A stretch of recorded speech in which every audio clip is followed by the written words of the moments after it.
Baik, selamat siang. Assalamualaikum warahmatullahi wabarakatuh. Waalaikumsalam warahmatullahi wabarakatuh.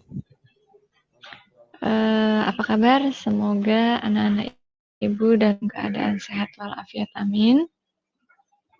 Kawan-kawan nih sudah diinformasikan, padahal sudah jadwal rutin kuliahnya. Belum pada join, masih sekitar 12 anak ibu yang lainnya pada kemana? Boleh diinfokan ke teman-temannya ya, untuk segera join. Mungkin Ibu tunggu beberapa menit lagi ya. Kita mulai 9.50, kita tunggu 5 menit ya.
Ya, baik, sudah pukul 9.50 ya.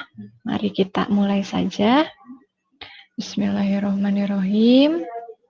Pada pertemuan hari ini kita akan membahas ya atau mempelajari terkait dengan yang namanya kebisingan ya.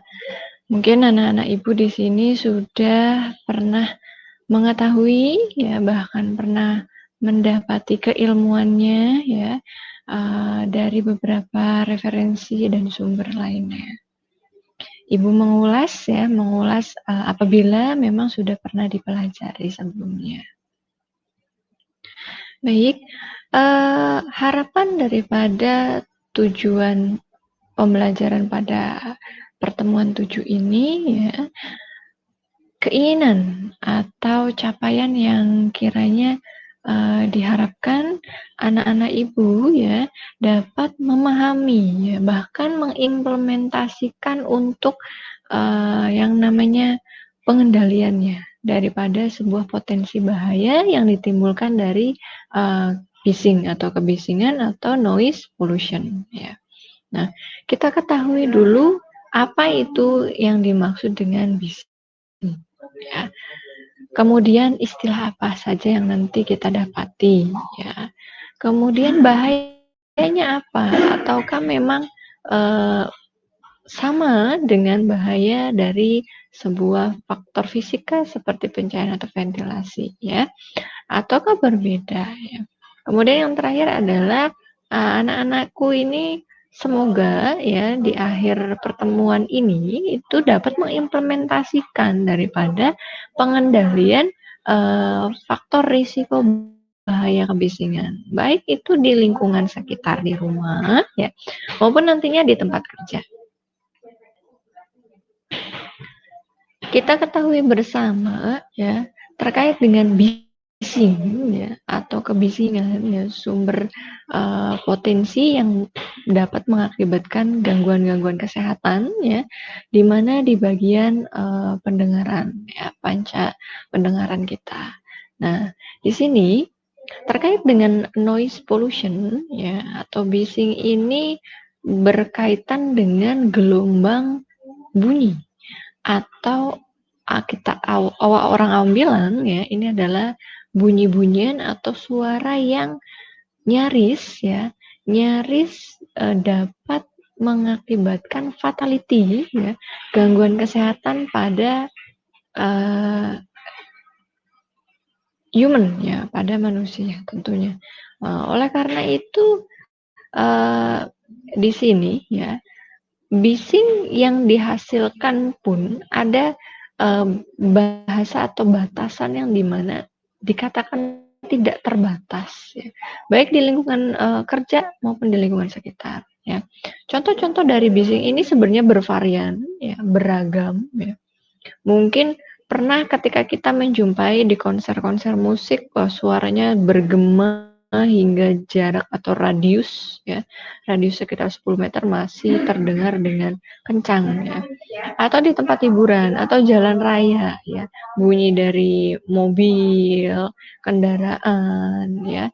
Itu salah satu dari contoh-contoh kecil kegiatan yang menimbulkan bising ya di lingkungan sekitar. Bahkan mungkin anak-anak ibu di sini pernah yang hobi ya atau pernah mendapati ya, sebagaimana pengguna knalpot racing misalkan yang memang bunyinya itu sangat mengganggu ya, bahkan tidak nyaman untuk didengar gitu kan. Mungkin ada yang hobi demikian gitu. Nah, itu salah satu bentuk contoh daripada suara-suara bising yang memang kita jumpai di lingkungan sekitar kita ya.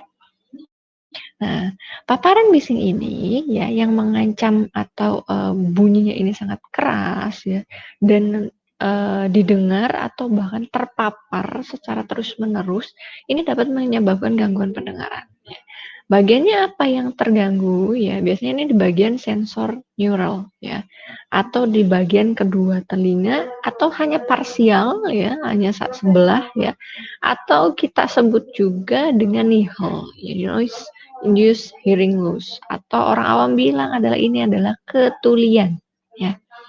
Nah, itu. Jadi apabila kita mengabaikan atau tidak berempati terhadap lingkungan sekitar terkait dengan noise pollution ini ya, maka artinya kita sama saja merusak alam sekitar maupun orang-orang yang berada di lingkungan tersebut. Oleh karena itu ya, penting kesadaran dari semua lintas sektor maupun individu satu sama lainnya. Ini perlu ada tindakan yang controlling yang cukup solid ya. Harus kita sebagai pengguna harus memperhatikan lingkungan sekitar. Lingkungan sekitar terjaga dengan baik dan nyaman tentunya. Terkait dengan kebisingan, mungkin ada bahasa-bahasa yang sudah pernah kita dengar ya. Ini salah satunya adalah kita sebut dengan intensitas bunyi ya. Intensitas bunyi ini seringkali berkaitan dengan bising ya, di mana energi bunyi rata-rata yang ditransmisikan ya melalui gelombang bunyi ya menuju arah perambahan dalam media, seperti medianya itu baik udara, air dan benda lainnya. Artinya di sini ada gelombang bunyi rata-rata yang ditransferring ya, kalau kita sebut, dari sumber suara ya ke lingkungan. Nah, akhirnya bisa terdengar suara kencang, keras maupun terdengar di telinga kita. Ada istilah lain yaitu kebisingan. Tentu ini adalah sebuah akibat ya, di mana semua suara yang tidak kita kehendaki ya, yang bersumber dari alat-alat produksi atau alat-alat kerja yang lainnya ya, pada tingkat tertentu dan dapat menimbulkan gangguan pendengaran ya. Nah, ini adalah hasil akhir dari sebuah proses ya, kalau kita simpulkan gitu. Yang memang tidak diinginkan ya. Tapi situasinya adalah ini dari sebuah kegiatan proses produksi. Ya. Tidak mungkin proses produksi itu ditutup ya. Kalau produksinya produksi bahan pangan, bagaimana? Seperti apa? Contoh seperti pabrik tahu. Nah, pabrik tahu itu ada alatnya ya. Itu namanya proses produksi. Kita analisa kecil-kecil dulu ya, lingkungan sekitar kita dulu. Di situ pasti menuai atau ada akibat daripada proses produksi itu ya. Banyak sebenarnya ya. Kita ambil yang di noise pollution-nya dulu. Nah, otomatis dari mesin-mesin tersebut mengeluarkan bunyi, gelombang bunyi, suara yang keras ya, baik terdengar oleh pekerja di tempat tersebut maupun oleh orang-orang yang di lingkungan ya. Nah,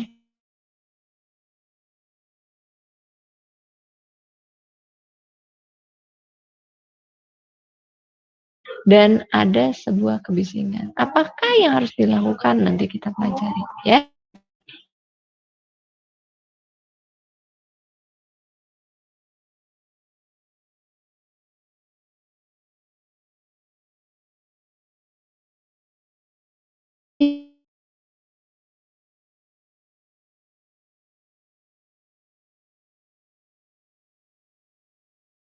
Area posisi dengan jarak dekat dari sumber posisi bising ya. Nah, ini juga mempengaruhi ada istilah-istilah dalam kebisingan ya.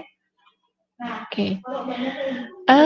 Secara harfiah, secara definitif ya, terkait dengan bising ini ada beberapa pengertian-pengertian dari para pakar maupun teori keilmuan ya, di mana dikatakan adanya rangsangan pada telinga berupa bunyi yang tidak dikehendaki. Ada juga yang mengatakan suara yang tidak diinginkan ya, disebabkan oleh aktivitas manusia atau alam, ya. Mungkin kalau aktivitas manusia adalah proses produksi, kegiatan rutinitas. Bukanlah faktor alam, alamnya seperti apa? Mungkin bisa saja seperti suara kicauan burung, ekosistem burung flamingo misalkan, atau burung-burung yang menuai suara, ya. Nah, ketika dalam satu komunitas atau ekosistemnya, ya, otomatis terasa sangat di telinga kita terasa sangat bising mungkin, ya, ketika diukur gitu. Nah, di sini juga ada yang mengatakan, ya, bunyi maupun suara yang tidak dikehendaki dan dapat mengganggu kesehatan, ya, kenyamanan, serta dapat menyebabkan gangguan pendengaran atau ketulian. Nah, di sini, ya. Jadi ada uh, kalau kita bilang ada dampaknya, ya, ada dampaknya dari sesuatu hal yang tidak kita inginkan, ya, dari bunyi yang tidak terkontrol, ya, gitu. Maka dari itu di sini disebabkan adanya sumber, ya, yang berkaitan dengan getaran, ya, maupun menggetarkan molekul udara, ya, yang menyebabkan terjadinya gelombang rambatan energi mekanis, ya, dalam medium udara dengan rerata atau rambatan, sehingga dapat menimbulkan gangguan kenyamanan dan kesehatan. Kita ketahui hal tersebut, ya. Tak jemu-jemunya ibu menginformasikan sesuatu hal yang bisa kita temui di manapun kita berada. Apa sih akibatnya gitu? Kalau sudah tahu akibatnya, bagaimana cara mengendalikannya, ya? Sebenarnya konsep dalam hal ini, ya, untuk mata kuliah ibu mengenalkan atau menginformasikan terkait dengan konsep-konsep di mana yang tadinya tidak tahu menjadi tahu, yang jadinya tahu jadi memahami jadi mengimplementasikan, ya, dan membudidayakan. Nah, itu sebenarnya konsep ibu demikian, ya. Jadi harapan ibu, anak-anak ibu ketika sudah yakin belajar pada fase-fase jurusannya, maka ibu kenalkan, ya, kondisi keadaan yang memang kita ini adalah orang-orang yang mencari masalah. Bukan berarti membuat kegaduhan, ya, tapi mencari masalah, sumber bahaya, potensi, kemudian kita berikan solusi, ya. Tapi tidak sendirian otomatis, ya, adapun gagasan dari pemikiran individu. Sesuatu hal tersebut bisa dilakukan dengan kerja tim tentunya, ya. Baik, dilanjut terkait dengan kebisingan atau bising. Mungkin kita pasti akan mendengar adanya frekuensi. Ya, frekuensi itu apa? Yakni adalah jumlah gelombang atau getaran yang diterima oleh telinga setiap detiknya. Dalam satuannya apa, Bu? Hertz, ya. Nah, normatifnya telinga kita ini dapat atau mampu, ya, seimbang menerima frekuensi bunyi atau gelombang bunyi ini dalam kapasitas sekitar 20 hingga 20 ribu Hertz, ya. Nah, ini ada beberapa klasifikasi, ya, untuk frekuensi gelombang bunyi. Di mana jika di bawah 20 Hz itu dikatakan infrasonik, sedangkan jika di atas dari 20 Hz itu adalah ultrasonik sebutannya, ya. Nah, jadi ada beberapa tipe klasifikasi gelombang bunyi, ya.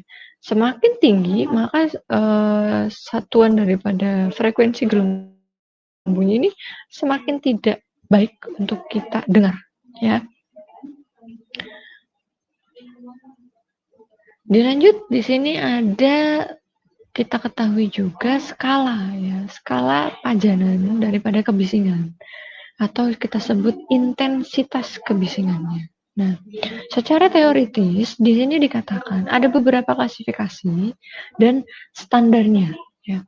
Ibu ingatkan juga untuk satuan pengukuran kebisingan, ya, ini nama satuannya adalah desibel. Kalau kita singkat ada dB. Ya, mungkin di belakang ada suku kata imbuhan A namanya desibel skala A. Artinya baik itu skala ini adalah kapasitas ya. Kapasitas alat ukur tersebut bisa hanya digunakan di ruangan dan lingkungan alam. Nah, lebih dari itu mungkin ada skala B ya dan skala C lebih besar lagi ya. Oke. Kita kembali di sini ada beberapa klasifikasi dari intensitas kebisingan yang baiknya, walaupun kita terpajan gitu ya atau kena terpapar, tapi masih ada batas minimum, ya, ada batas-batas standarnya. Yang paling bawah dulu, 0 hingga 20 desibel. Nah, ini biasanya suara daun jatuh, ya, atau berbisik-bisik tetangga, bukan berarti gibah ya. Kemudian batasannya rendah gitu ya. Ini sangat tenang kategoriknya ya. Kemudian tenang. Nah, di atasnya sangat tenang sekitar 20 hingga 40 desibel ya. Seperti apa? Ada percakapan ya, mungkin pembicaraan satu dengan yang lain ya ketika berdiskusi. Ini satuan daripada frekuensi skala intensitasnya sekitar 20 hingga 40. Di mana ada tingkatan sedang ya, itu antara 40 hingga 60 desibel ya. Seperti apa? Mungkin kita pernah mendengar radio ya. Terus perkantoran. Nah, ya dengan suara riuh kegiatannya ya. Nah, itu kategorinya adalah sedang ya.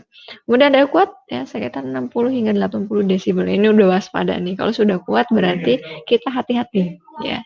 Nah, karena apa? Standar daripada kebisingan yang boleh terpapar atau terpajan oleh kita itu menurut Kepmenaker RI ya, ada juga SNI itu sekitar 85 desibel.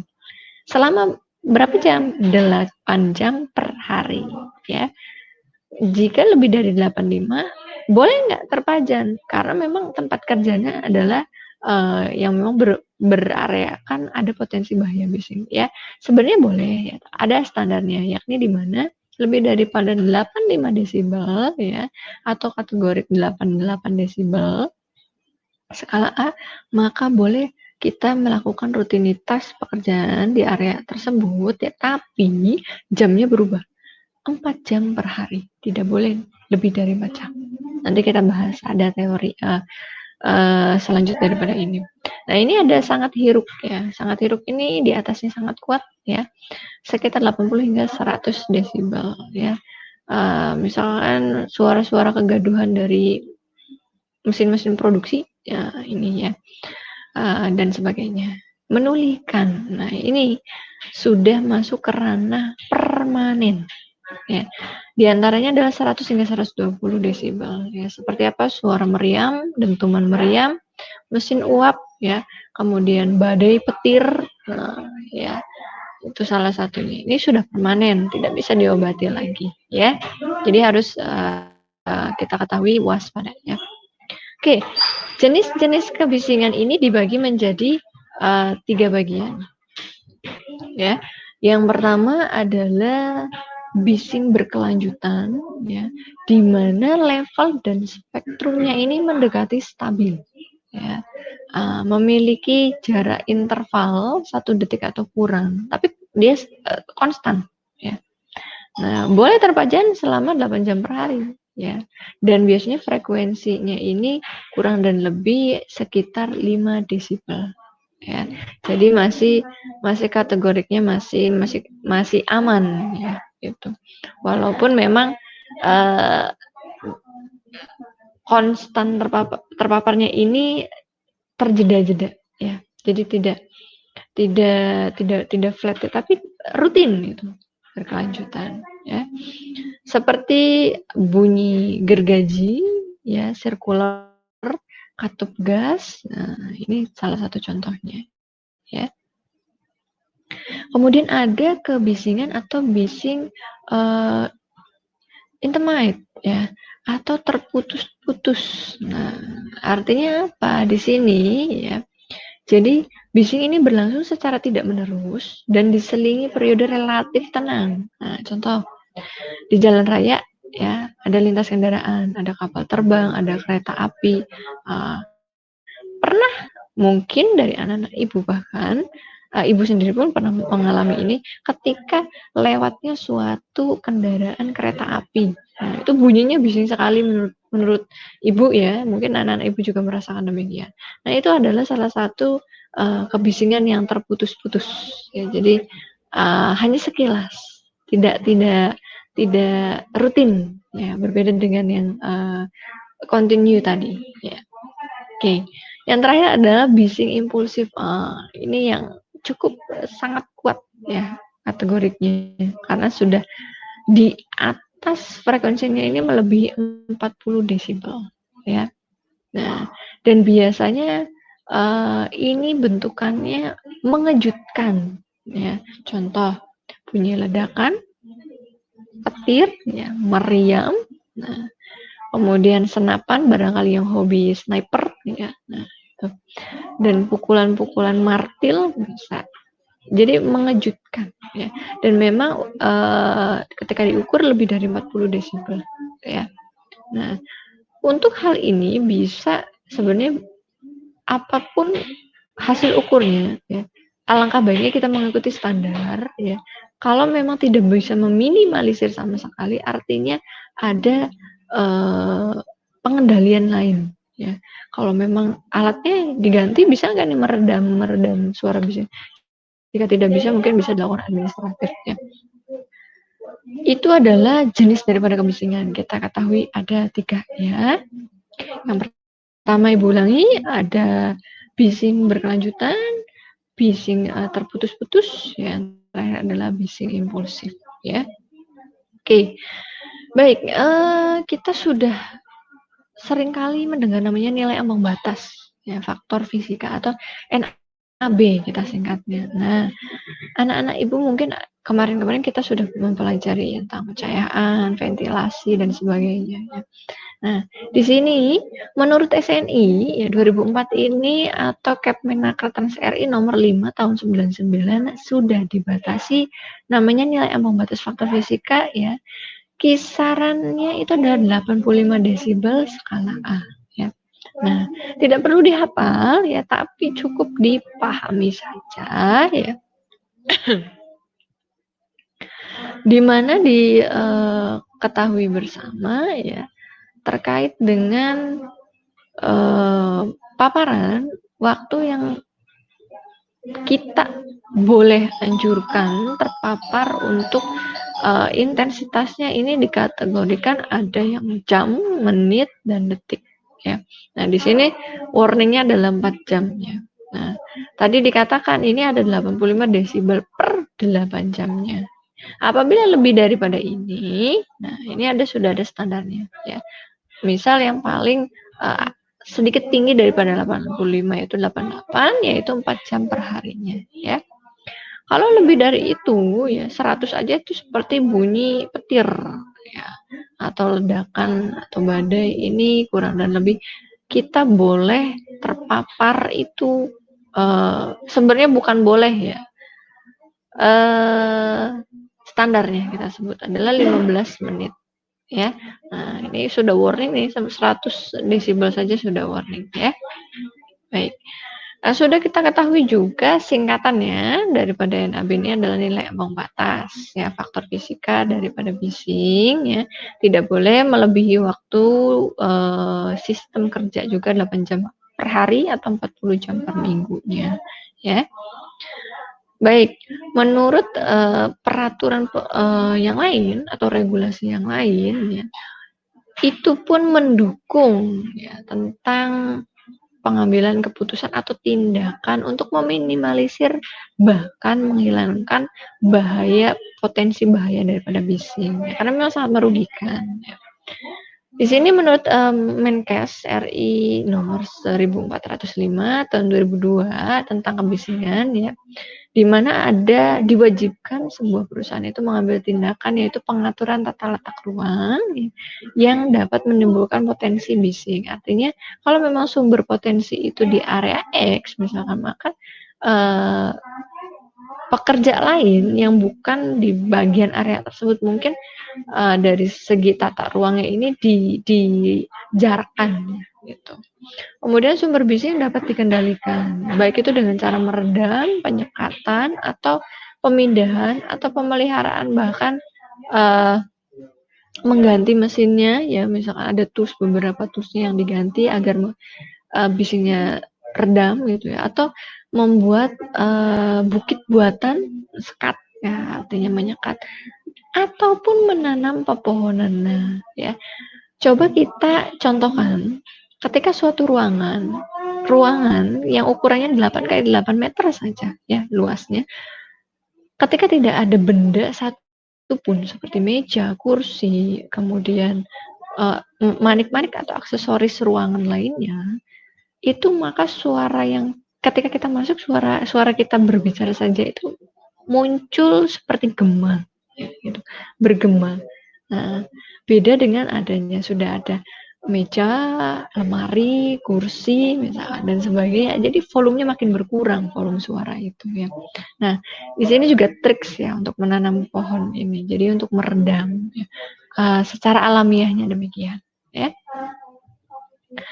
Ada dari ILO juga dan Undang-Undang Nomor 3 Tahun 69 dengan ya, di mana terkait suatu kegaduhan ya atau getaran-getaran yang mungkin mempunyai pengaruh yang cukup bahaya kepada pekerja harus dikurangi sebanyak mungkin dengan tindakan yang tepat dan dapat dilaksanakan. Jadi bukan hanya omongan saja atau planning saja, tetapi diimplementasikan.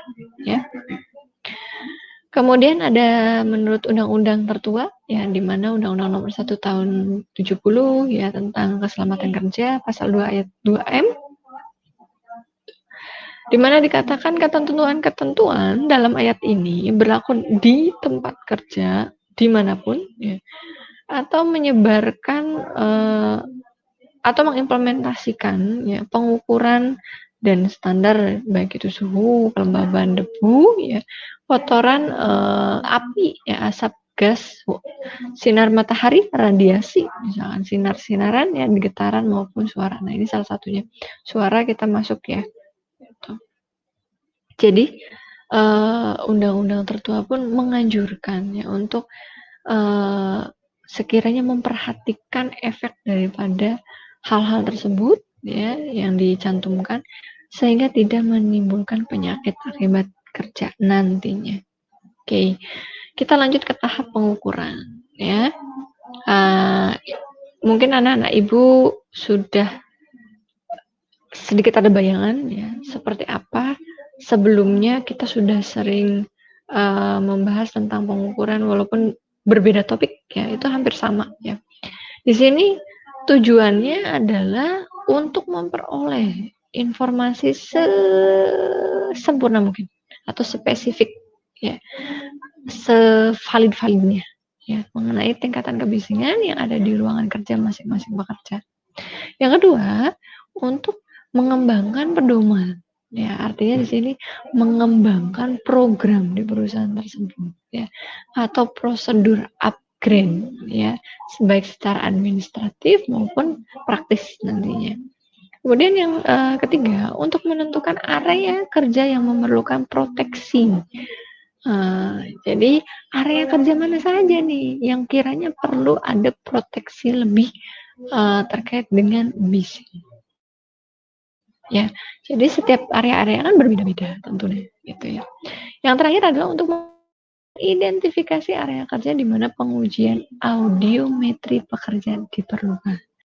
Artinya di sini ada pengukuran, ya, untuk mengetahui ya, tanda gejala daripada bahaya di area tersebut, ya.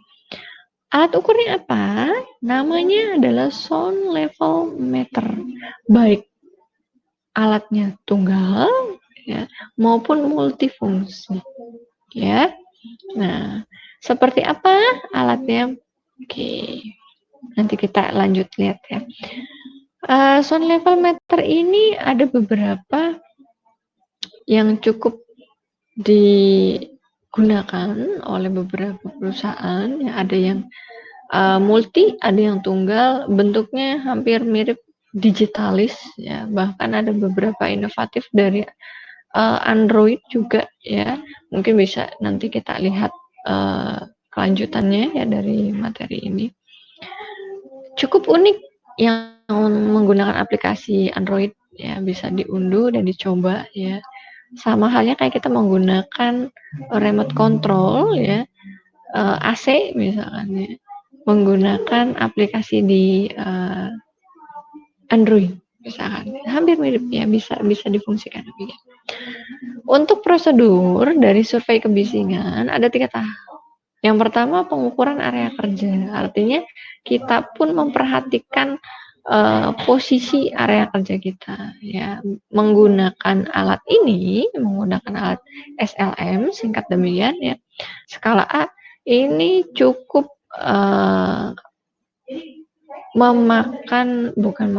cukup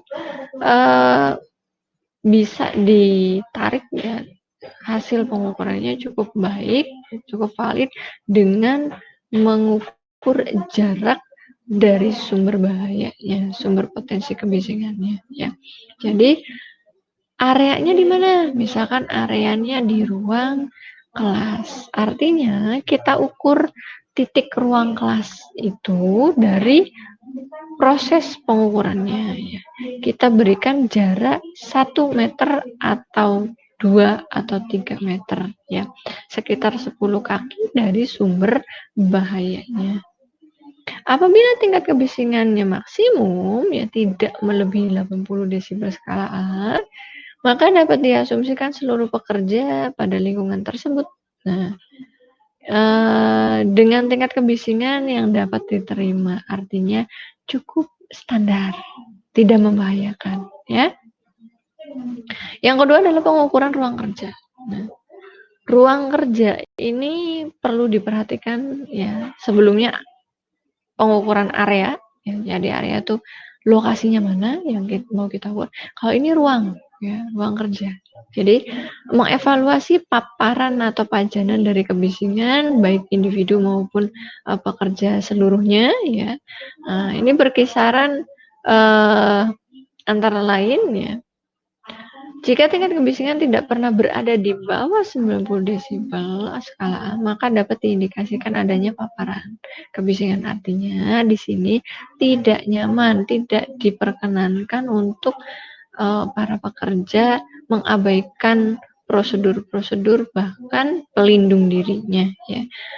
Sebaliknya, maka jika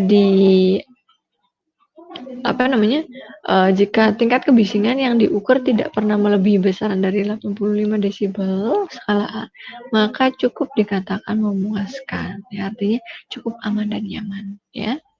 Yang ketiga, pengukuran durasi pajanan. Artinya pengukuran ini tidak dilakukan cukup sekali ya, alangkah baiknya. Lebih dari satu lebih baik ya pada posisi titik area tersebut ya.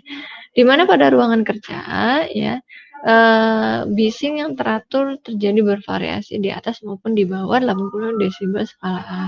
Nah, ini perlu analisis lanjutan ya. Artinya, pada beberapa hal seseorang pekerja sebaiknya memakai personal noise dosimeter ya, yang mencatat pajanan bising harian dalam hal persyaratannya. Ini menurut OSHA saat ini.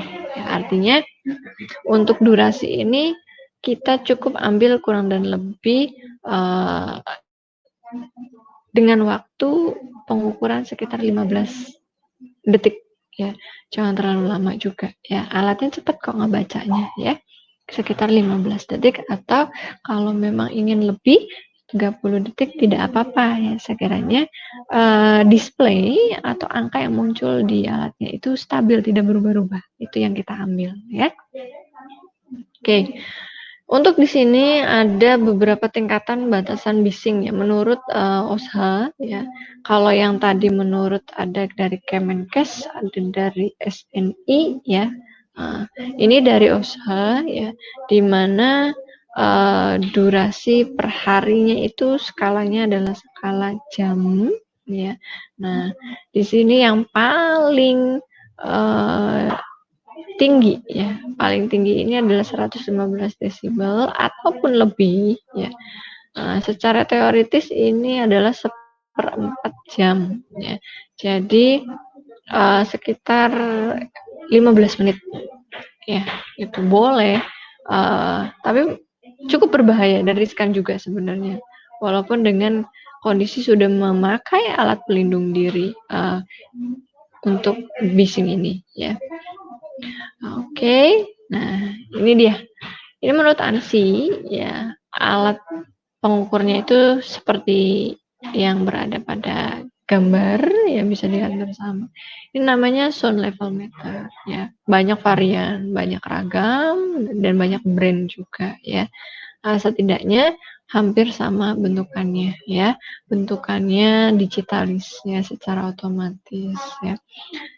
Mudah digunakan pula, ya. Oke. Alat ukur ini ada beberapa kelengkapan, ya, yaitu skala pembobotan untuk skala A, ya, dan kecepatan respon pembobotan atau slow, ya, sebutnya S. Nah, bagaimana cara melakukan untuk pengukurannya? Menurut SNI dikatakan, yang pertama hidupkan alat ukur, tombol on off, power, ya. Periksa kondisi baterai juga, pastikan semuanya ready, ya, dengan kondisi yang cukup baik atau baik, ya. Pastikan skala pembobotan artinya dikalibrasi, jadi 0, ya, ketika tidak ada bunyi apakah memang di angka 0 mulainya atau memang ada kerusakan, ya, itu perlu diperhatikan juga. Kemudian sesuaikan pembobotan waktu respon alat ukur, ya, dengan sumber bunyi yang diukur, ya. Nah, mengukurnya boleh sejajar dengan telinga kita, ya, atau cukup berjarak, ya, dengan posisi tubuh kita, gitu. Kemudian silakan, ya, posisi mikrofon ini, ya, yang hitam-hitam ini adalah mikrofonnya, ya. Mikrofonnya sekitar boleh 1 atau 10 kaki tadi, ya, sekitar 3 meter dari jarak sumber potensi bising, ya. Nah, kemudian di sini adalah pilih tingkat tekanan bunyi, ya, atau juga tingkat tekanan bunyi sinambung atau setara ratanya, ya. Nah, ini sesuai dengan tujuan pengukuran, ya. Jadi kita mau mengukurnya bunyi yang rata-ratanya atau bunyi yang memang pure-nya, ya, atau yang awal, gitu, ya. Ini contoh formulir, ini secara manual, ya. Jadi ditulis ada nama perusahaan, ya. Kemudian ada alamat, jenis perusahaannya, tanggal, sampling, petugas, misal kita petugas. Nomor berapa, lokasinya di mana saja, ya, waktunya jam berapa dilakukan, ya. Kemudian ini X1 misalnya, X2, X3, X4 untuk intensitas bisingnya. Artinya kita kode kan, X ini adalah mengukur 1 kali, 2 kali, 3 kali, 4 kali, 5 kali. Nah, kemudian ratanya berapa, ya, rata nilai rata-ratanya, gitu, ya. Kemudian area mana lagi, misalnya area ruang kelas, ya, ruang belajar, misalkan ruang tamu, ya, boleh diukur, ya. Alangkah baiknya lebih daripada 1 kali. Nah, tipe alat ukurnya apa, misalkan, ya, tipe model, ya, karena banyak brand, banyak varian juga. Tipe kalibrasi atau kalibratornya apa, ya, sama. Kemudian petugas, ya, kita yang mengukur. Ini bentuk catatan, ya, tadi Bu contohkan, dan lebih demikian, ya. Nah, tadi dikatakan bila alat ukur SLM tidak memiliki fasilitas secara rata, ya, maka dihitung secara manual, kita bagi yang tadi berapa X, ya, berapa kali kita bagi. Oke, ini adalah istilah-istilah lain atau simbol satuan daripada bising, ya. Mungkin sudah pernah diketahui ketika kita belajar ilmu fisika, ya, di SMP atau SMA, bahkan semester kemarin mungkin, ya, sudah pernah kita ketahui, gitu. Sudah tidak asing lagi, ya. Mungkin bisa diulas nantinya, ya, ini singkatan-singkatannya. Oke, ini adalah skala pembobotan dari bunyi menurut SNI, ya. Ada jenis skala A, ya, filter A, filter B, dan filter C, ya. Artinya di sini memiliki batasan, ya, dari satuan frekuensinya masing-masing. Alatnya pun akan kita gunakan berbeda. Tidak mungkin alat skala A kita ukur untuk jenis kegiatan pengukuran di skala B. Karena apa? Frekuensi dan desibelitas kapasitasnya itu sudah berbeda, maka tidak valid untuk mengukurnya ya. Jadi kita ketahui dulu ini skalanya skala apa ya. Kalau memang masih di ruang di kediaman, misalnya di rumah ya, pabriknya itu masih di lingkungan yang tidak begitu luas ya, dan memang memiliki nilai rata yang kisaran batas frekuensinya kisaran antara di atas 10.000 misalnya, 10.000 frekuensi. Nah, itu masih bisa menggunakan SLM skala A misalnya. Oke, ini Ibu akan menayangkan sebuah visual ya, video di mana tentang penggunaan alat SLM, dan ada beberapa contoh sampel dari kakaknya ya, kakak video nanti kita bisa lihat di situ menggunakan aplikasi di Android. Ya, mungkin bisa kita unduh dan kita coba nanti ya, atau dicoba oleh anak-anak Ibu. Baik, kita lihat dulu untuk untuk videonya ya. Sebelumnya mungkin boleh diperkecil dulu ya volumenya, barangkali nanti terkejut. Kekhawatiran Ibu adalah suaranya tiba-tiba mengejutkan ya, agak tinggi itu suaranya. Jadi silakan dikecilkan dahulu ya.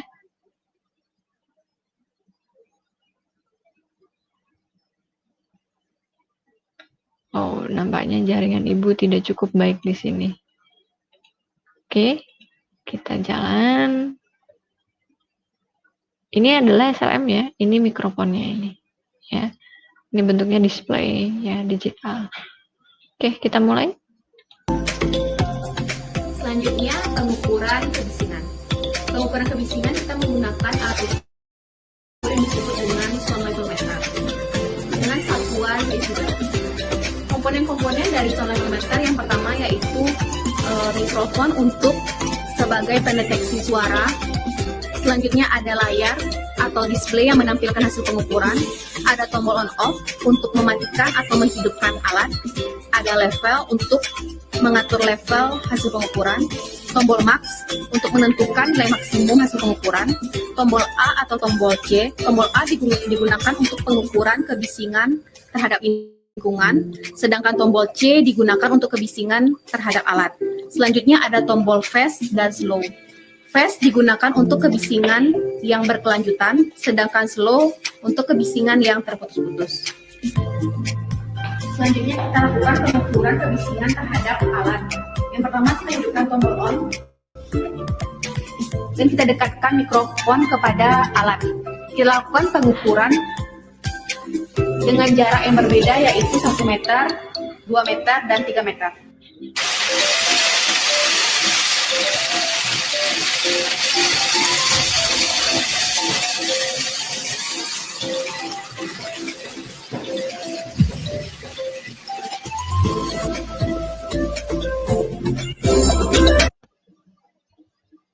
Baik, itu seputar tentang pengukuran menggunakan SLM ya. Ada contoh lain ya, menggunakan aplikasi ya. Ini salah satu videonya ya. Mari kita lihat.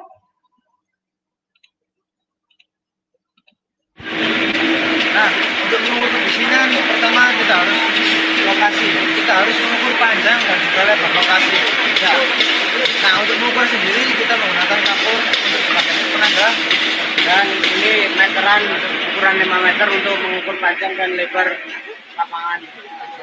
Nah, ini kertas A-pulpen untuk mencatat panjang lebarnya untuk dibuat data. Nah, sekarang kita lanjut untuk mengukur panjang terlebih dahulu.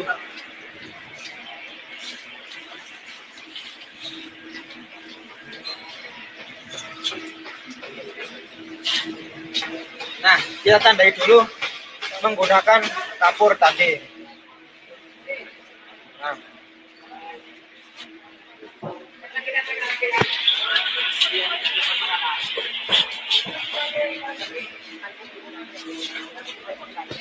Nah, panjangnya 4 meter.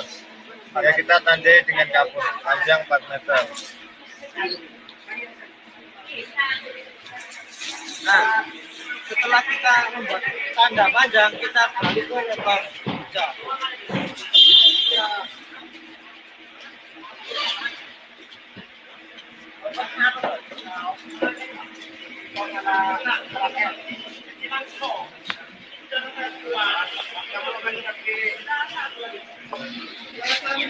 Ya, kita ini dapat mengukur 230 diameter lebih 30. Di rumah ada ini tuh.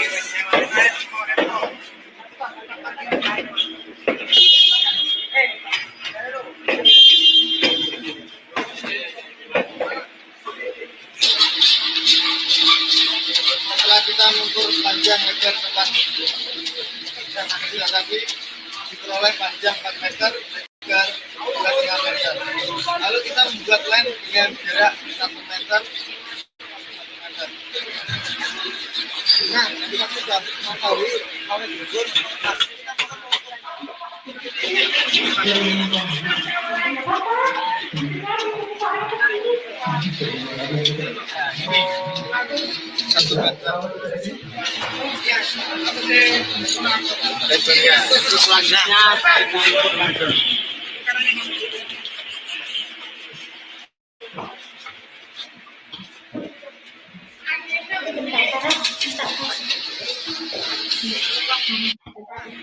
Tadi kita sudah menandai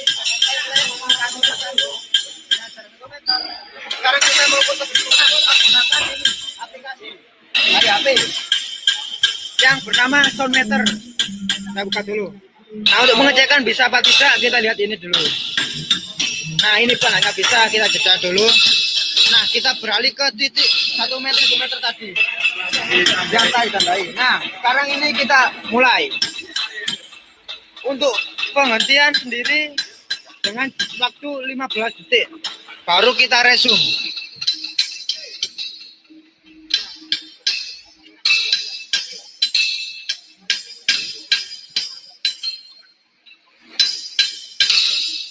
Nah, kita sudah mendapatkan waktu ini dengan nominal average 77.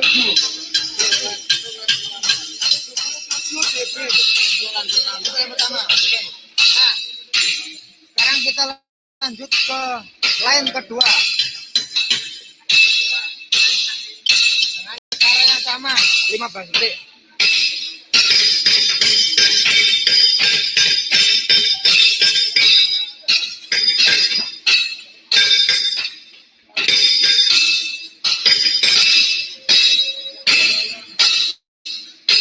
Nah, kita sudah dapat dengan nilainya average, bukan yang ini. Kita pakai yang ini 78 dB.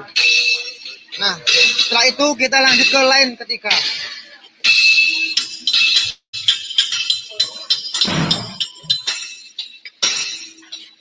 Sama 15 detik juga.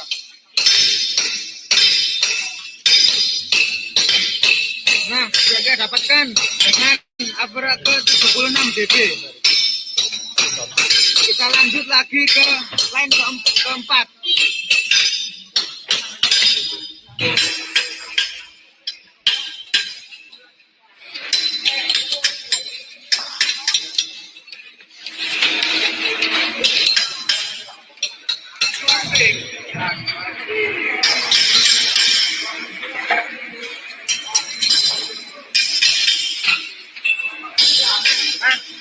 Kita sudah selesai untuk ukuran kebisingan sesuai titik 1 meter 1 meter tadi. Dilanjutkan dengan yang sudah ditandai tadi.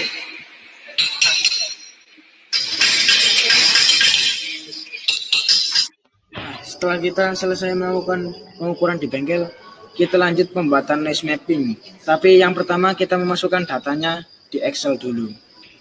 Nah, ini data yang sudah saya masukkan. Untuk pengertiannya X. X ini merupakan line. Sedangkan Y ini baris. Tiap baris 2 meter, 2 meter. Sedangkan Z ini ada desibel dari kebisingan tersebut. Nah, setelah kita simpan, kita lanjut ke server, aplikasi server. Dan kita menggunakan server 10. Ini server 10. Untuk hal pertama, kita langsung melakukan ini. New counter, pembuatan counter baru. Lalu kita buka. Untuk pembuatan counter kita pilih. Ya, sudah disimpan.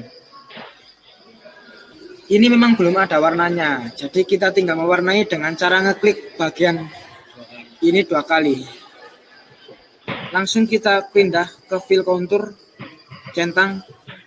Ini masih abu-abu karena kita belum mewarnai, jadi kita ini warnai fill color.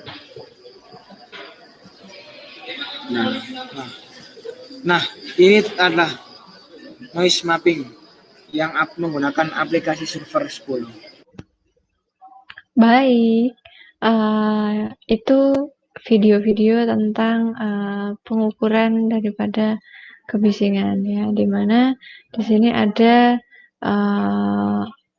mapping ya atau hasil ukur daripada kebisingan. Ada yang berwarna biru, hijau, ya ini untuk hasil surveinya ya. Ada merah ya. Nah ini adalah kategorinya ya. Ada beberapa titik kan yang ditandai. Tadi ada X dan Y, artinya berapa kali ukur ya, dan di area mana atau titik lokasi ukurnya. Nah, ini ada beberapa keterangan di sini kecil-kecil, bukan enggak terlihat ya, ada X, X1, X2 mungkin dan sebagainya. Itu untuk surveinya. Nah, jadi bisa untuk dijadikan hasil ukur ya. Kemudian memang apabila terjadi lebih tinggi dari batasan normal standar ya atau acuan, maka perlu ada tindakan lebih lanjut untuk pengendaliannya ya. Oke. Dilanjut ya. Kita hari ini sampai jam 10.20 ya nak ya. Sampai jam 11.20 maaf. Sampai jam 11.20 masih ada beberapa waktu lagi. Kita lanjut ya. Dari hal tadi ya, yang kita lihat, artinya dari aktivitas yang bisa memunculkan suatu bising ini ya, ada yang dinamakan akibat ya, apabila paparan tersebut rutin kita dengar ya, kemudian tidak ada perbaikan ya untuk masalah-masalah yang memang muncul gitu. Apa saja ya akibat daripada bising tersebut? Dikatakan ada yang namanya occupational hearing loss ya. Artinya di sini ada gangguan pendengaran ya. Mungkin bisa saja terjadi pada pendengaran kita hanya lokal, sebelah atau parsial, atau memang kedua telinga yang mengalami gangguan pendengaran tersebut ya. Ada yang kedua adalah akustik trauma ya. Akustik trauma ini mungkin anak-anak ibu sudah pernah merasakan apa rasanya telinga kita berdengung ya. Apabila berdengung atau berbunyi ya seperti ini gitu ya, terasa di telinga kita. Kalau lebih dari beberapa menit ya, terkadang kan kita berdengung tiba-tiba ada yang 1 menit, ada yang kurang dan lebih 15 detik. Lebih daripada itu sudah masuk ke dalam penyakit akibat kerja karena sudah tidak bisa mendengar dengan fokus lagi ya, karena adanya bunyi dengung tersebut gitu. Kemudian ada nihil, ya, di mana nihil ini kalau orang awam bilang adalah tuli, ya. Terjadinya gangguan sensor neural, ya, akibat pajanan bising yang cukup keras, ya, atau melebihi batas paparan, ya, lebih dari 85 desibel yang rutin didengar, ya. Oke, itu akibatnya, ya. Ada juga yang mempengaruhi, ya, hal tersebut, ya, seperti adanya adaptasi fisiologis, ya, dari membran tektorial, ya, atau disosiasi organ korti, ya. Perubahan ini mengalami suatu ruptur, ya. Ruptur ini kerusakan dari membran atau kerusakan-kerusakan sel di struktur pendengaran kita, ya. Nah, ini ada pengaruh, ya. Serta bagi orang yang memang ada penyakit bawaan pendengaran, terkadang ada seseorang yang memang tuli semenjak lahir, ya. Ini juga faktor, ya. Jadi bukan kategori dari dampak kebisingan, ya. Kemudian terjadinya kerusakan struktur organ pendengaran akibat intensitas atau frekuensi maupun durasi pajanan bising, ya. Kemudian efek kebisingan ada beberapa tahap awal pada telinga bersifat sementara, temporer, ya. Bisa dilakukan pemulihan, ada pula yang memang sudah permanen, ya, akibat pajanan kebisingan yang lebih daripada aturan, ya, atau acuan. Baik, di sini hampir sama, ya, tentang NAB, ya.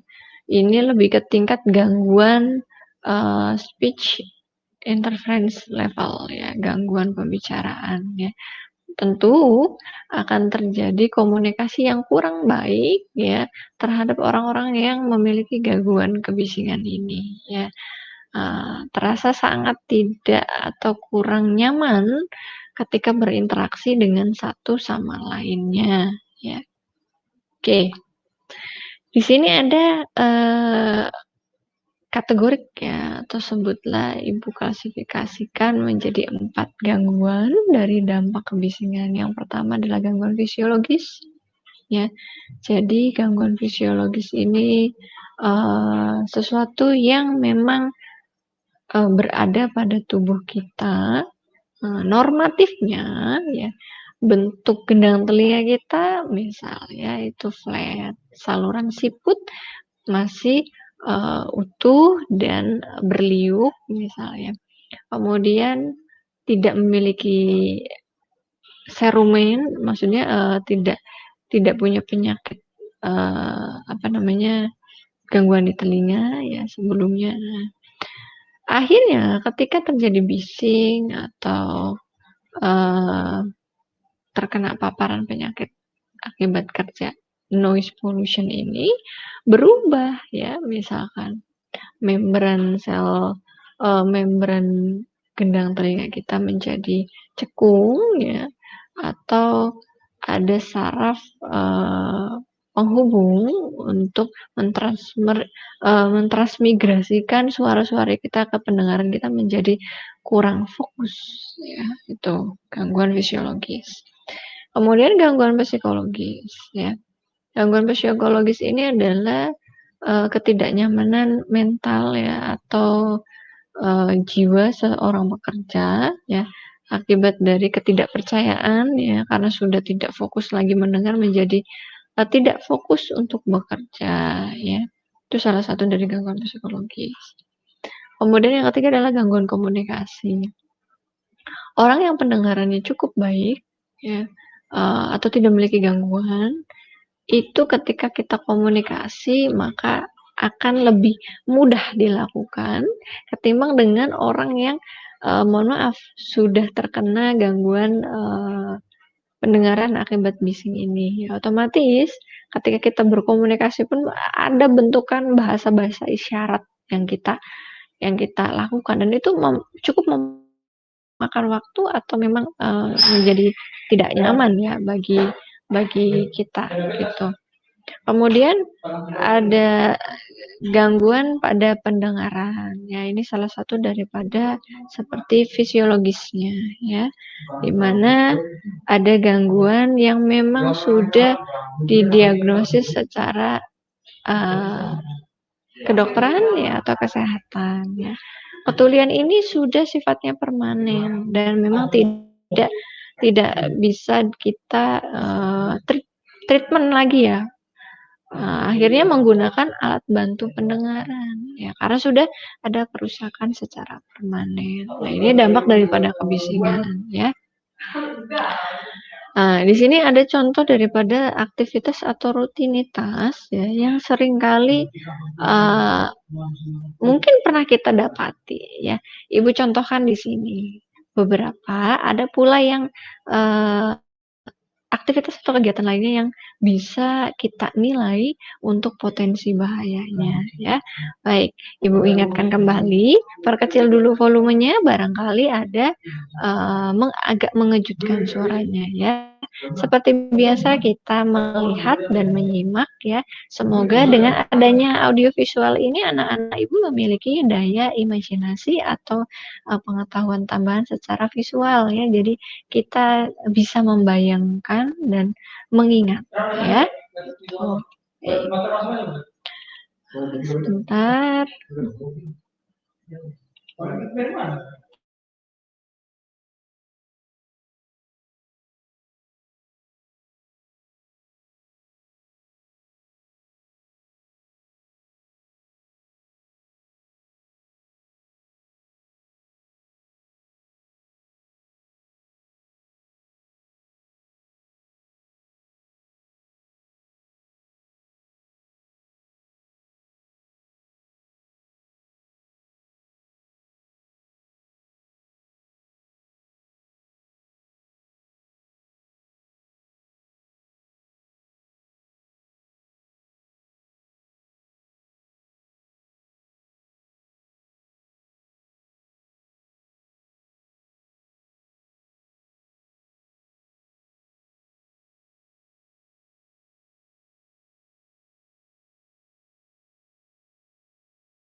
Maaf, artinya tadi, suara Ibu tidak terdengar ya oleh anak-anak Ibu. Oke, tidak ada yang komplain tadi suara Ibu ndak, terdengar oleh anak-anak nih. Maaf ya, tadi beberapa part ya, suara Ibu lost ya. Ada tentang contoh kasus bahaya yang sudah kita lihat ya, kemudian tentang pengendaliannya ya, kemudian pula tentang, alat ya, alat daripada, untuk penerapan APD ya, yang tadi disampaikan, yang ini ya, pengendalian tentang penggunaan, earplug ya, atau kanal cups ya, ataupun earmuff. Ibu ulangi lagi karena tadi suaranya lost ya. Untuk pengendalian ya, kita tetap menerapkan metode hierarki pengendalian ya, yang tadi disampaikan di mana ada potensi bahayanya, kemudian substitusi, mengganti tools atau part-nya ya, kemudian diuji coba apakah jika menggunakan peredam semakin berkurang misinya.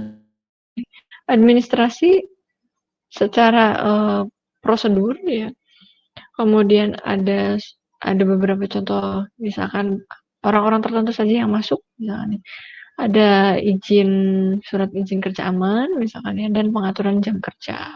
Yang terakhir bisa menggunakan APD ya, pelindung diri atau protektif daripada, untuk pekerja maupun pengunjung ya, yaitu PPA-nya. Nah, ini untuk pengendalian menggunakan APD ya. Nah, biasanya itu bentukan-bentukan earplug atau kanal cups ya, itu ada di belakang helm safety ya, untuk proyek-proyek itu biasanya ada di belakang cantelannya itu bulat kecil. Nah, itu isinya, earplug atau earmuff ya. Yang tadi, dilihat pada beberapa video penggunaan APD earplug atau earmuff ya, itu digunakan, jadi kita seperti menjewer daun telinga kita baru kita masukkan, agar apa, memudahkan untuk masuknya si earplug atau kanal cups itu, ya. Itu seperti squishy ya, squishy jadi, seperti, elastis alat itu, kayak APD itu. Setidaknya, menutup jalan suara yang masuk ke pendengaran kita gitu ya, atau bunyi yang keras tersebut. Nah, tadi kita belajar apa saja sih selama kurang dan lebih 1 jam lebih ya, yang tadi disampaikan oleh Ibu. Mungkin dari anak-anak Ibu di sini ada yang, mau membantu atau menanyakan atau ditanya. Oke. Atau kita, ini selesaikan dulu ya semuanya.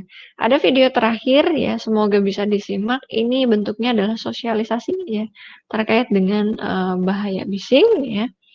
Bisa diingat ya, bahkan kita semakin jadi awalnya tidak tahu, menjadi tahu, memahami, bahkan mengimplementasikan pengendaliannya ya. Oke, kita selesaikan dulu ya. Salam kehidupan. Selamat datang di Pusat Penelitian Pengembangan Kualitas dan Laboratorium Lingkungan Badan Litbang Inovasi Kementerian Lingkungan Hidup dan Kehutanan. Kami akan mengajak Anda untuk mengenal berbagai ancaman lingkungan hidup yang ternyata berada di sekeliling kita.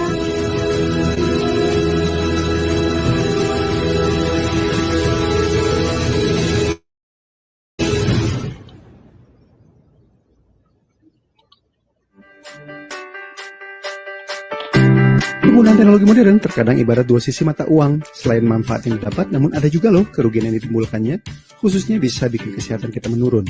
Salah satunya adalah kebisingan yang ditimbulkan dari penggunaan teknologi di lingkungan tempat kita tinggal, belajar, atau bekerja.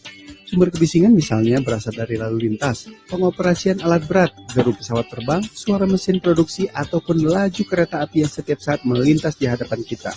yang dalam batas tertentu bisa mengakibatkan gangguan kenyamanan dan merusak kesehatan.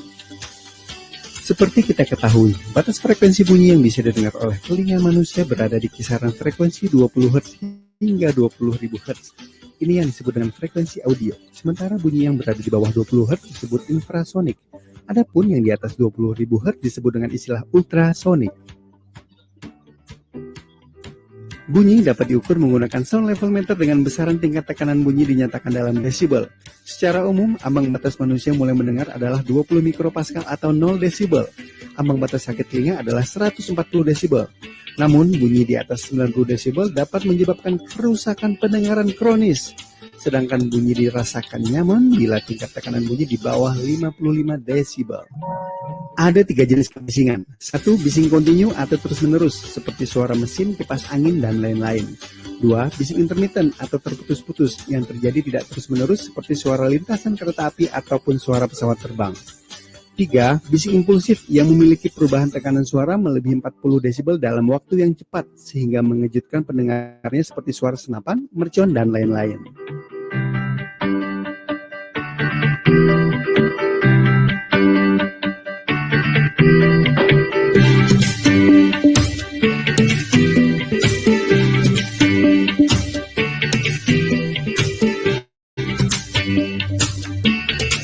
Setelah mengetahui dampak kebisingan terhadap kesehatan dan kenyamanan lingkungan, maka kami peduli. Bagaimana dengan Anda?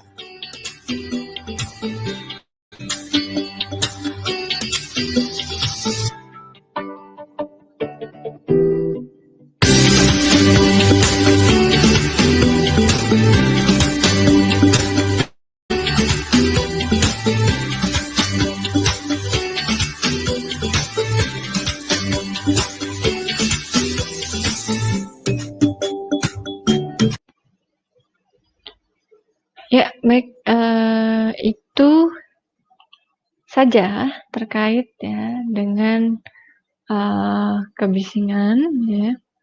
Nah, di mana ada beberapa hal yang sudah kita ketahui akhirnya ya. Banyak dijumpai rutinitas yang menimbulkan bunyi atau suara yang cukup mengganggu ya, tidak nyaman di telinga kita ya. Sampai di sini ya. Apakah dari anak-anak Ibu ada yang ditanyakan? Oke, jika tidak ada, Ibu tunjuk anak Ibu ya. Yang pertama untuk di Alif Rahman. Nah, Ibu nanya ya, Alif Rahman, ada berapa jenis terkait dengan kebisingan? Ya, atau karakteristik dari bising. Tadi sudah berulang kali sih dari awal hingga dengan akhir ada reviewnya. Tadi sudah disebutkan. Nah, apa saja itu? Coba bisa dijelaskan, disebutkan menurut asumsi yang diterima pada materi hari ini. Boleh? Silahkan dijawab, Alif Rahman.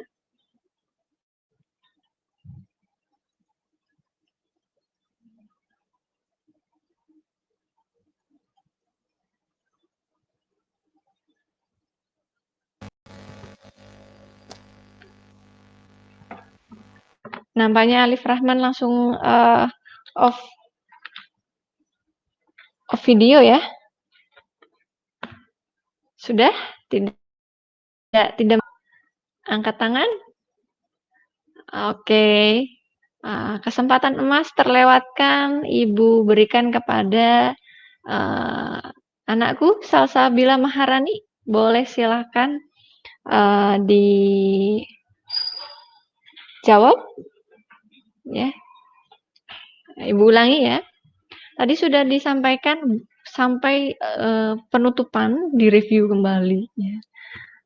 Ada 3 jenis kebisingan atau karakteristiknya. Nah, coba jelaskan dan sebutkan apa saja itu.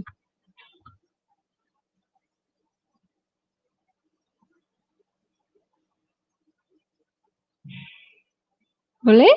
Silahkan dijawab.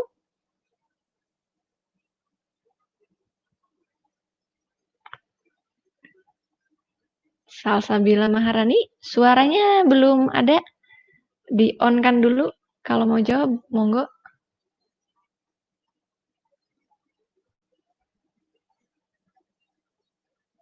Semampunya? Seingatnya?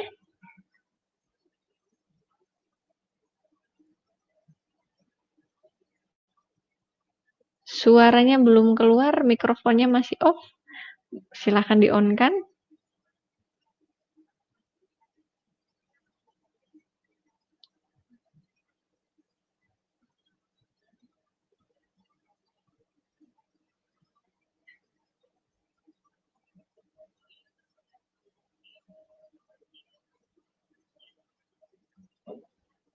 Angkat tangan? Oke. Mau menjawab atau mau? Mute-nya nggak bisa dibuka, Bu. Oh, bisa. Silakan, itu ada suaranya. Silakan. Halo, Ya, terdengar.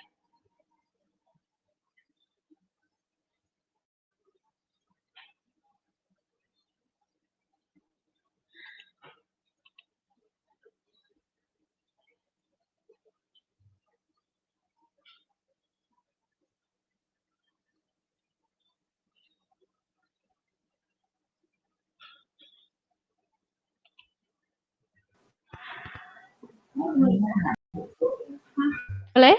Silakan.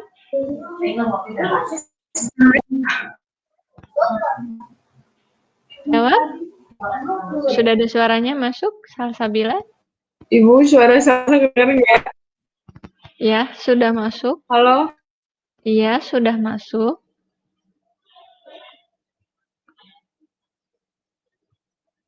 Suara sudah masuk. Silahkan. J.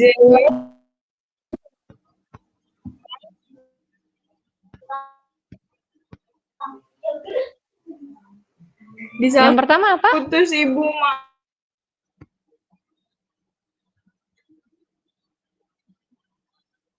Oke. Yang pertama?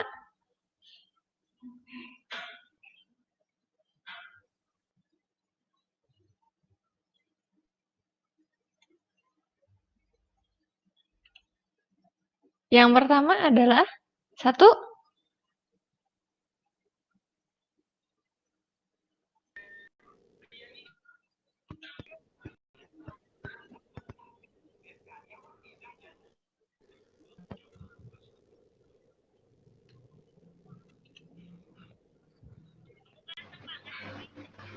Bu, izin, salsa itu katanya suaranya putus-putus, Bu.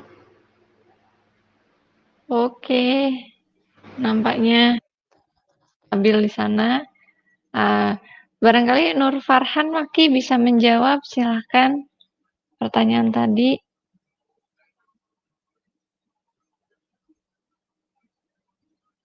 Ada yang bisa jawab? Bantu Ibu?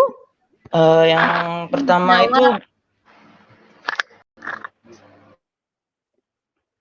Izin menjawab. Boleh, Waki, silakan. yang pertama itu bising continue, Bu. Jadi desibelnya dari 5 desibel untuk periode 0,5 detik berturut-turut. Terus yang kedua itu bising intermittent. Jadi kebisingan dengan frekuensi luas terjadi beberapa kali gitu, Bu. Jadi selama hari kerja yang normal. Selama kerja hari yang normal itu biasanya kan 8 jam, Bu. Kayak gitu. Nah, terus yang bising impulsif itu suaranya melebihi 40 desibel dalam waktu yang singkat dan seringkali mengejutkan pendengarannya. Seperti itu, Bu. Oke. Bagus jawabannya ya. Cukup menarik ya. Jadi ada bising continue ya, ada bising terputus-putus ya, intermit, dan bising impulsif ya. Dari hal ketiga tersebut seringkali kita menjumpai atau menemui ya jenis-jenis tersebut ya di lingkungan sekitar ya. Ada yang memang cukup membahayakan dan mengganggu kenyamanan kita ya. Ada pula yang memang sudah menjadi rutinitas ya. Barangkali ada yang bermukim ya di dekat dengan lintas rel kereta api, mungkin ada yang demikian, atau di dekat dengan lingkungan bandara ya, bandar penerbangan barangkali ada juga ya, atau bahkan hobi pengguna knalpot racing ya, ini sangat membahayakan orang lain ya. Jadi harap segera bertobat untuk ke jalur yang benar ya, gitu. Itu contoh-contoh kecilnya ya. Oke, mungkin good ya, pada hari ini Ibu cukupkan dengan satu pertanyaan saja ya sebagai penutup pada pertemuan hari ini. Semoga hal lainnya bisa dipahami ya, karena waktu pun sudah menunjukkan 11.20 lebih, agar kiranya anak-anak Ibu ya yang ganteng-ganteng beribadah minggonnya ya, sholat Jumat tentunya bagi yang menjalankan. Ibu cukupkan, namun Ibu sekilas info tentang UTS ya. Jadwal UTS kemarin sudah diinformasikan ya. Kemudian untuk mata kuliah Ibu pun sudah upload ya pada hari ini untuk kelas B tentunya ya. Di situ soal sudah bisa dilihat ya dan dibaca dengan saksama, di mana untuk ujiannya Ibu tidak menggunakan paperless atau tidak tulis tangan ya untuk anak-anak Ibu. Akan tetapi dari 10 pertanyaan itu ya, silakan anak-anak Ibu menjawab dengan merecord diri ketika menjawab. Bu, boleh tidak misal kita ada editnya katanya ya, barangkali ketika sedang menjawab ada panggilan orang tua atau lainnya, jadi kan terjeda, terputus gitu. Monggo silahkan ya. Alangkah lebih baiknya menjawab dengan cukup ringkas ya, durasi 10-15 menit ya, mungkin kapasitasnya karena di situ tertulis 10 MB maksimal kalau nggak salah di UBL ya. Jadi nanti filenya kirim ke UBL ya, atau nanti kalau ada kendala bisa diinformasikan kembali dari Ibu ya, gitu. Mungkin itu saja ya. Gambarannya adalah bagaimana Bu menjawabnya boleh tidak berurutan. Alangkah baiknya sistematik ya. Jadi misal pertanyaan pertama, coba jelaskan ya apa yang dimaksud atau Anda ketahui tentang bahaya fisik itu apa. Nah, langsung dijawab boleh, pertanyaan langsung jawab atau pertanyaan dulu dibacakan baru dijawab, boleh seperti itu juga ya, tapi dengan urutan yang sistematik ya, agar bisa dipahami. Kiranya seperti itu, batas pengumpulan sampai dengan sesuai jadwal ya, jadi boleh dibuat setelah ini ya, mengkreasikan kita mau membuat audio visualnya seperti apa, mau biasa saja enggak apa-apa ya, yang penting terjawab misalkan ya dengan lugas, jelas dan cakep ya, tanpa terbata-bata atau tanpa menghafal ya, tanpa membuat contekan ya. Jadi enggak perlu buat contekan karena open book juga gitu ya. Alangkah lebih baiknya tanpa melihat kita sudah paham gitu. Itu akan lebih bagus ya, bisa di mimik wajahnya itu kan bisa terbaca gitu. Oke, seperti itu saja. Ibu ingatkan kembali penamaan filenya juga NIM dulu baru nama lengkap dan lainnya ada tercatat di situ di UBL bisa dilihat untuk UTS-nya ya. Jadi tidak paperless, oke? Tidak menggunakan tulis tangan. Anak-anak Ibu membuat audio visual ya. Seperti itu. Itu saja Ibu cukupkan. Barangkali di sini sudah tidak ada yang bertanya dan sudah waktunya siap-siap ya untuk beribadah. Mungkin itu saja dari Ibu, semoga bermanfaat pada hari ini ya. Ibu ucapkan mohon maaf lahir dan batin ya, selamat menjalankan ibadah puasa bagi yang menjalankan sebelumnya ya. Sampai jumpa di minggu pertemuan berikutnya ya. Salam sehat, salam selamat. Wabillahi taufiq wal hidayah. Wassalamualaikum warahmatullahi wabarakatuh. Waalaikumsalam. Waalaikumsalam. Terima kasih. warahmatullahi wabarakatuh.